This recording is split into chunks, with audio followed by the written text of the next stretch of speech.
Hello नमस्ते friends. मी आज ना लोणी काढलं आहे. तर मी ना 8 ते 12 दिवसाची साई सासून ठेवली होती आणि ती फ्रीजरमध्ये ठेवायची. नंतर मग ती मिक्सरमध्ये आदल्या दिवशी काढायची.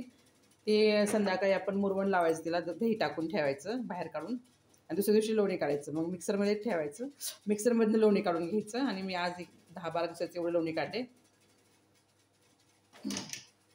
आणि ते 2 ते 3 पाण्याने धुतलंय मी आणि आता ते कडवायला ठेवते. मलाई काढून ठेवायची. माझ्याकडे गोकुळचं दूध असतं, क्रीमी दुधाची जास्त मलाई निघते. 3 पाण्याने धुतलं आहे ते लोणी.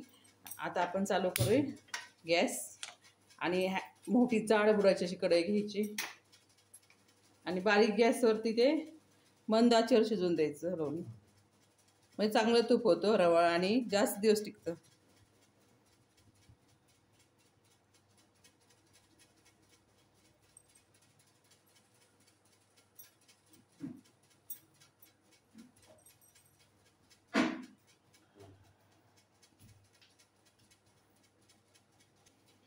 आता मी हे बारीक गॅसवरती ना असं कढायला ठेवते.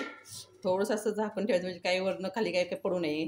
असं आपण इकडे तिथे जातो ना, त्यामुळे थोडं झाकण ठेवायचं, थोडं उघडं ठेवायचं, ओतू जाऊ नये म्हणून. आणि एकदम बारीक गॅस करायचा, मग ते चांगलं शिजून निघतं.